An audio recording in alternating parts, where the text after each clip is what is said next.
When you were a child, if your caregivers were emotionally unavailable, they were critical, they were unpredictable, or even abusive, as an adult, we can often develop our attachment styles, our insecure attachment styles, anxious, avoidant, which could be fearful or dismissive.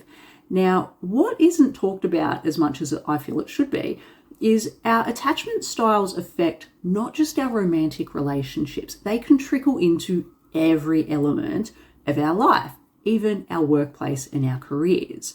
So how it can show up in a workplace setting is, let's just say that your boss has given you feedback that's a little bit vague, or they tell you that they need to speak to you about something and you spiral.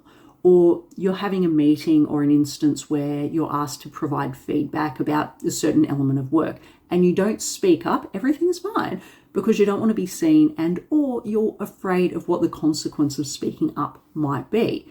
And another thing that is so incredibly common and also guilty is you will burn yourself out from overworking, from overgiving, because we will often do this to try and achieve that sense of worth, because in our early childhood, when we were being neglected, either emotionally or physically, it essentially erodes your sense of self-worth. So we will often use work to try and give us that validation and build that self-worth, which it's not a bad thing. And that's why you will often see people who have experienced early childhood adversity, early childhood trauma, go into roles where they are giving service, healthcare, emergency services. There are other vocations, and they will often excel exceptionally. There is a huge amount of empathy that these people have, and it does really, really play into our physical and emotional and psychological health in the long run. So why I feel it's important for us to highlight and understand how early childhood trauma and also our attachment styles can filter into elements outside of romantic relationships is because it might hopefully give you a little bit more of an understanding as to what elements you may need to pay attention to and work on, and give you a little bit of an understanding why you might feel so freaking burnt out all the time across all avenues of your life. But also, if you are working with a mental health professional, a psychologist, a counselor, whoever your therapist is, the more you might have an understanding of what's happening and the different elements of your life that you might need assistance with, the more information you can provide them, the better they're able to identify strategies that might be able to help them help you in the long run.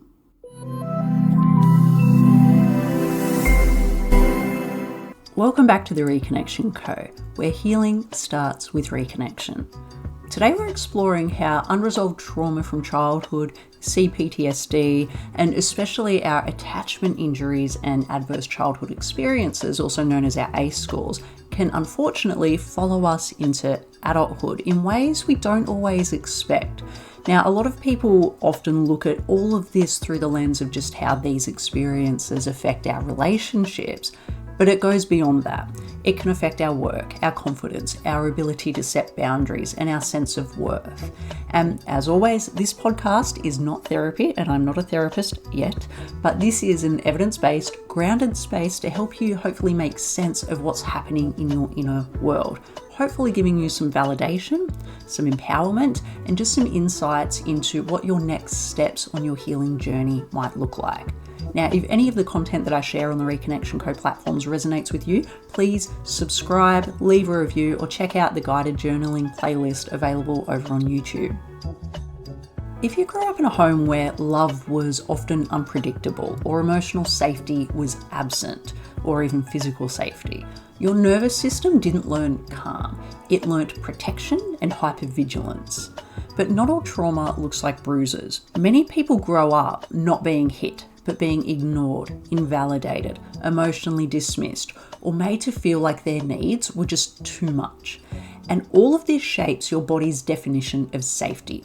Your nervous system learns to treat survival as normal. You learn to appease, to fawn, to freeze, or disappear, because that's what worked when you were younger in order for you to survive.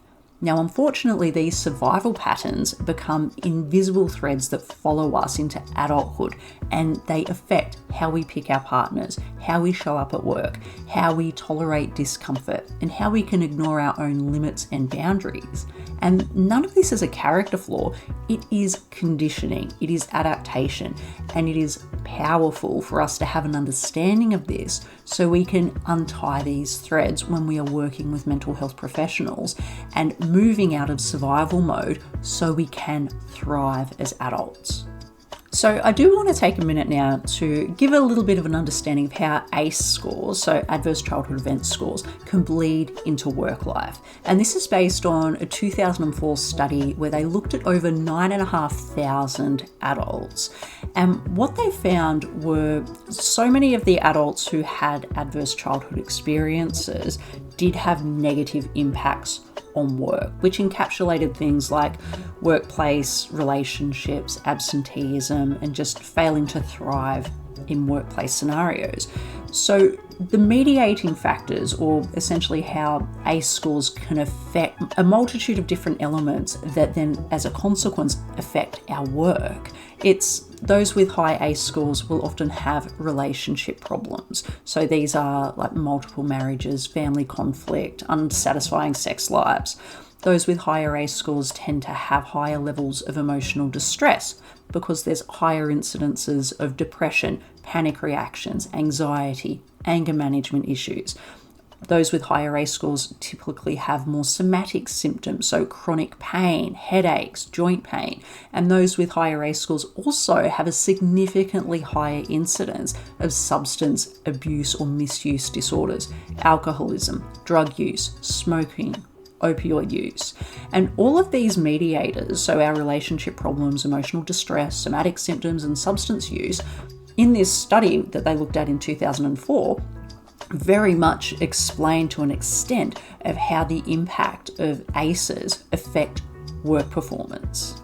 And then if we hone in on ACE scores and health in particular, so relationships of childhood abuse and household dysfunction are associated with many of the leading causes of death in adults. And this is based on the Adverse Childhood Experiences study. So the ACE study was the first study to clearly show a dose-dependent relationship between early adversity and many of the leading causes of adult health.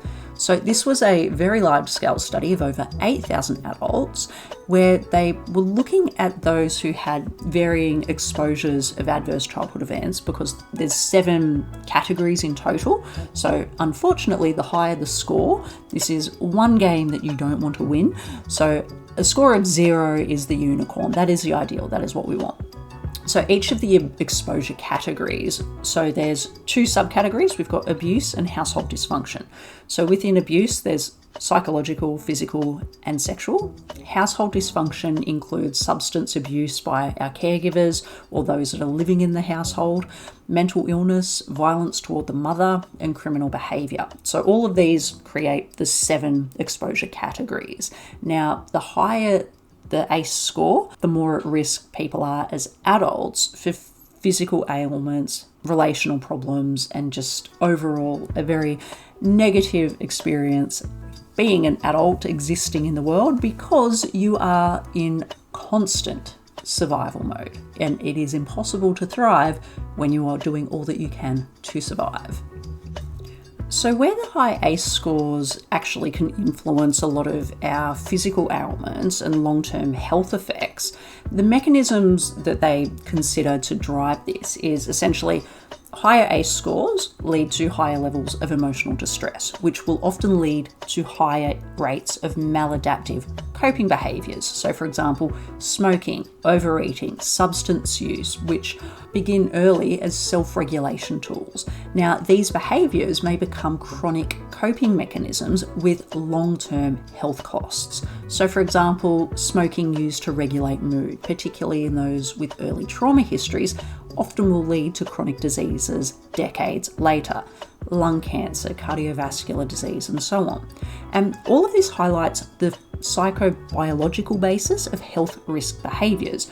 So what happens is, with these maladaptive coping behaviours, smoking, overeating, substance abuse, self-harm, all of those elements, they will often serve as short-term solutions to unresolved distress, and they're not simply bad choices. And this can be why for so many people it's very hard to change those behaviors, because the underlying trauma driver may not be addressed.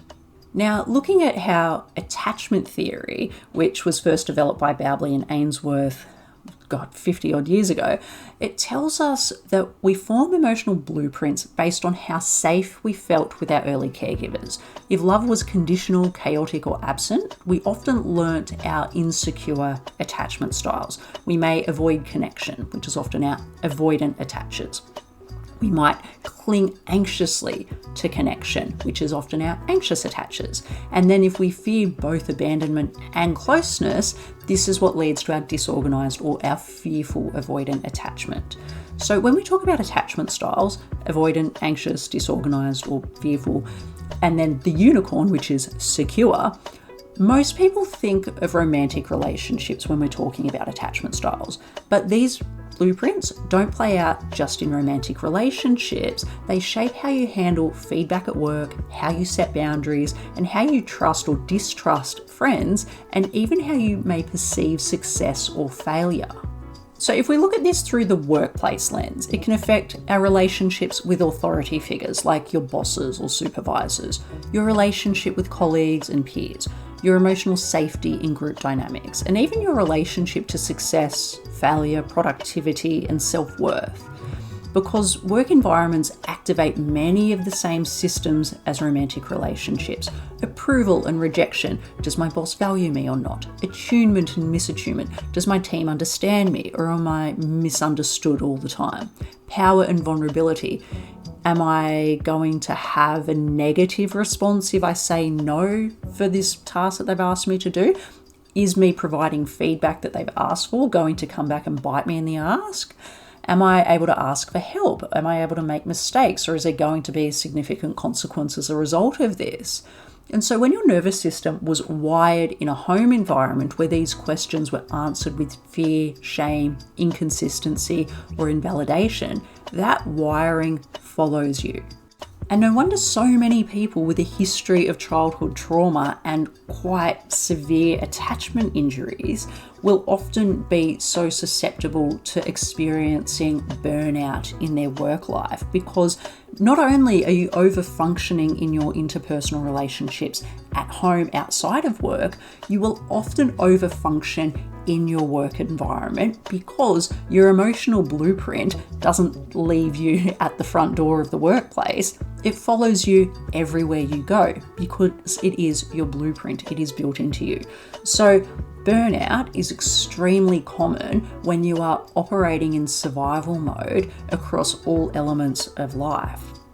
Okay, so what does the avoidant look like at work? Now, this is my insights and my understanding of this. It's just take it with a grain of salt, but often the avoidant at work will often suppress vulnerability and rely on extreme independence, like we do outside of work. So asking for help might feel shameful. You really just want to figure it out on your own. You might want to just be seen as low maintenance and or high performing, but inside you feel emotionally detached, unsupported, and just like, fuck, I'm doing all of this on my own, and why can't anyone see that I am just flailing here and struggling? But oftentimes what we are experiencing on the inside is vastly different to what people see on the outside. So avoidance, and I speak from experience, might burn out silently, avoiding team dynamics or isolating yourself when stress hits. Because in childhood, we learnt that connection equals risk. So often we protect ourselves by staying emotionally distant, even in professional settings. Now, the anxious attacher at work might often seek constant reassurance from boss or teammates, or any sort of request to have a conversation with you. So a short email or a message from a boss or a supervisor like, oh, can I just talk to you about something? Or oh, I need to catch up with you and talk about XYZ, will often send you spiraling into rejection panic. Holy shit, am I going to be fired? What have I done wrong? Oh my God. And then you overthink literally everything. So you might over-explain yourself, pre-apologize, or work excessively to earn approval. Now, the fearful avoidant, which is where I used to operate from, you can swing wildly between these two. So you will often want to connect, be seen in the workplace, be supported, but very much fear being exposed, rejected, or judged. And oftentimes you may misinterpret feedback as a personal attack and feel ashamed for whatever the feedback is in relation to. So the fearful avoidant, and I'm speaking again from my experience, is very susceptible to burnout because you will work a million miles an hour and be a very high performer at work. But the slightest bit of feedback, even if it's positive, but just being told that someone wants to have a conversation with you, can set off the biggest internal spiral of stress in response to that. So the styles that we have when it comes to our attachment styles that we exhibit in our interpersonal relationships will often follow us into the workplace, and the style will often reflect the trauma in the attachment system itself. So where both connection and disconnection feels unsafe if we are the avoidant or the fearful avoidant attacher in this situation.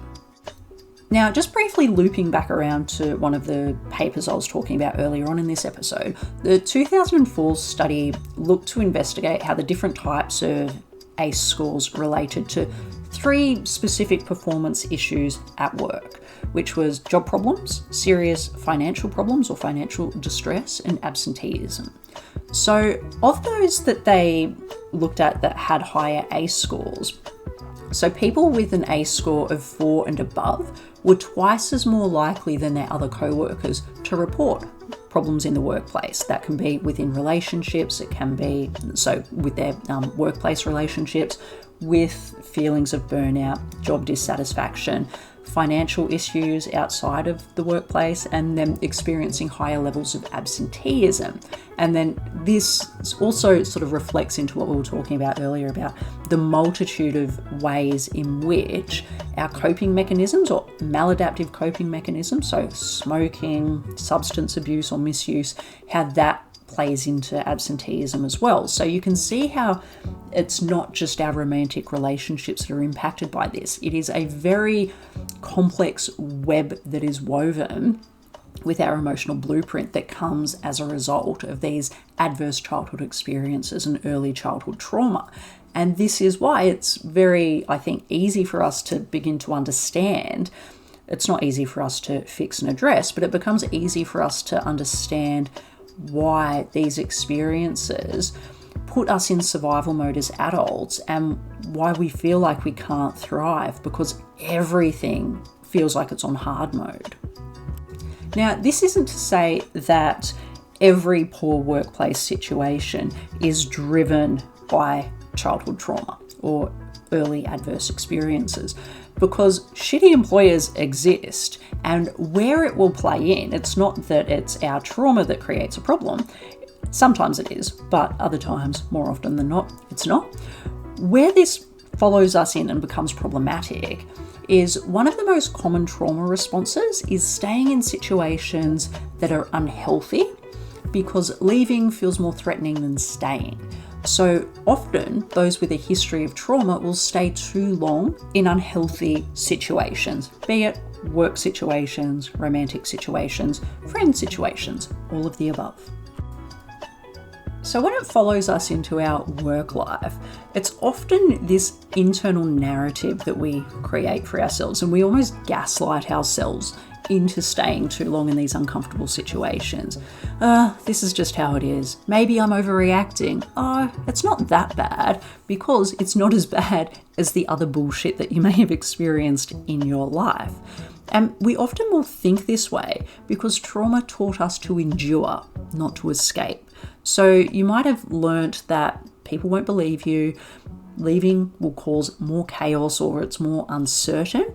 And another thing, and this is one of the big things that in my personal experience I have found, it's often falling for that sunk cost fallacy. If you just try harder and give it time, it will get better.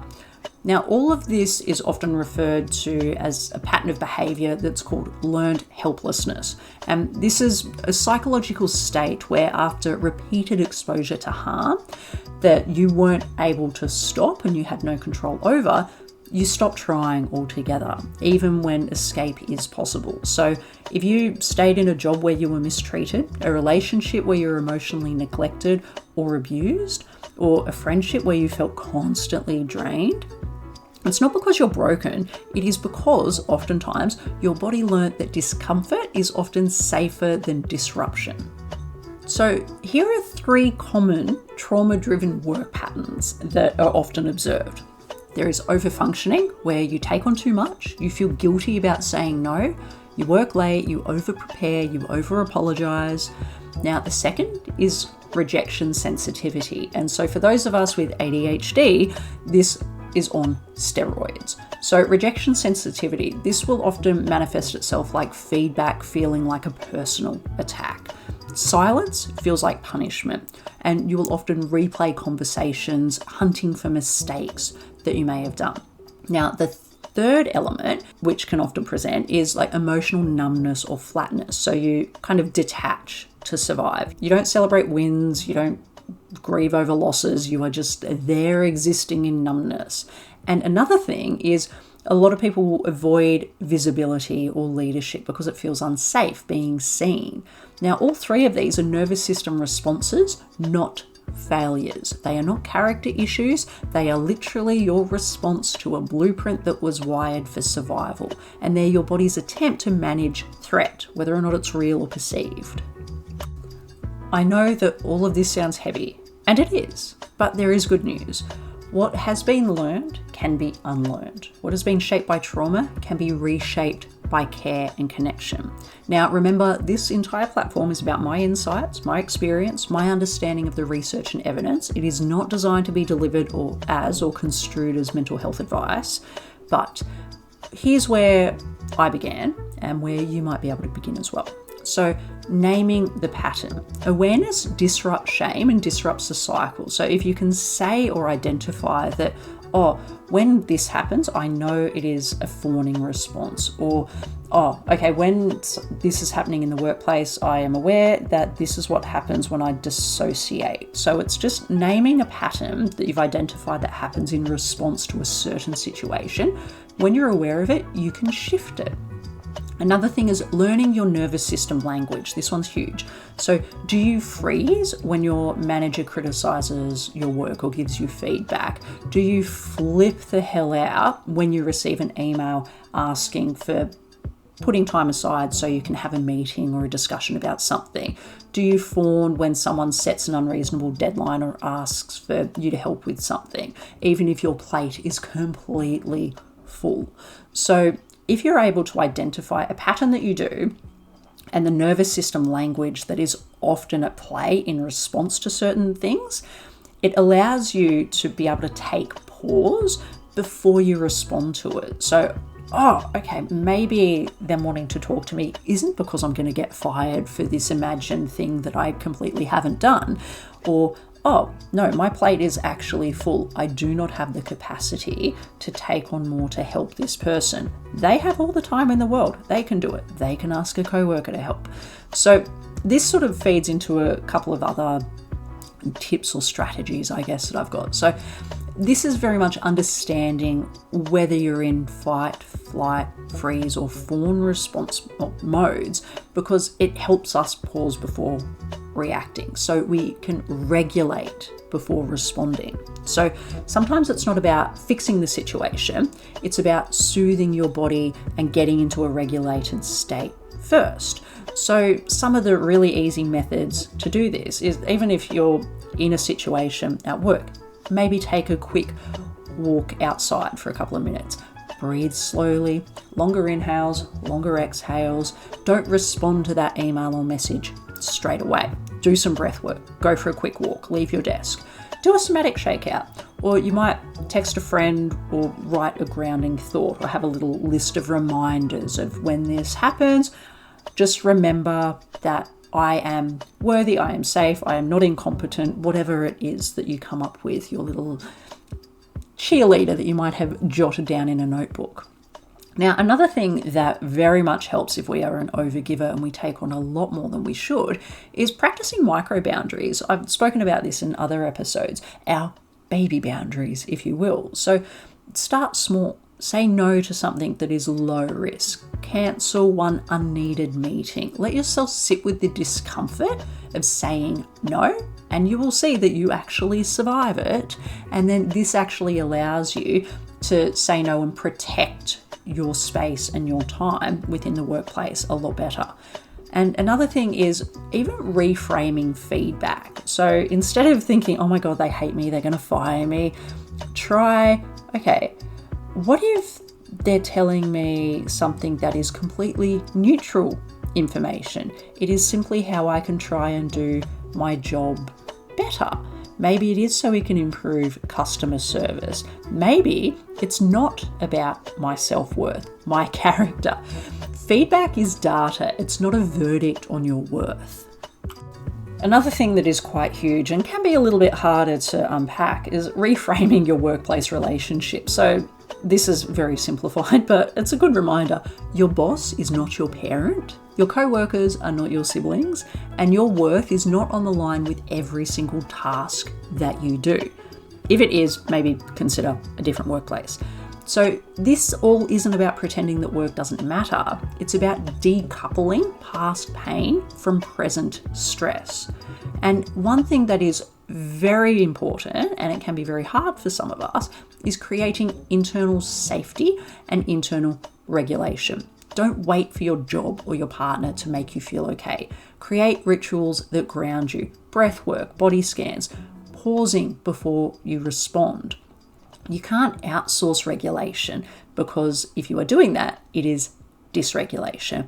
Now, this element is actually, well, for some people it can be quite difficult, and this is where working with a mental health practitioner is so incredibly important. Now, within this whole episode, hopefully it's given you a little bit more of an understanding of the complexities of childhood trauma and how it can bleed into all elements of our adult life. Hopefully giving you a little bit of validation and feeling seen in relation to being stuck in survival mode as an adult. And lastly, if you are working with a mental health professional, or you are considering working with a mental health professional, which if you are struggling, I would strongly encourage it, basically being able to provide them with a little bit more information of some of the experience that you may have, or experiences you may have outside of your romantic relationship, so you can work with them to come up with strategies that might be able to help you shift from survival mode into an area where you might be able to thrive. Now, I just want to remind you, you are not lazy, you are not broken, you are not failing. You are a nervous system that is doing its best to protect itself in a world that doesn't always feel safe. You are allowed to unlearn survival mode. You are allowed to stop proving your worth. You are allowed to rest. So if this episode resonated with you, please subscribe to the Reconnection Co. Leave a review or share it with someone who may benefit from hearing this. And we also have our accompanying guided journaling session that is available on YouTube under the guided journaling playlist. Now remember, you are not behind, you are just healing. And healing isn't linear, but it is possible.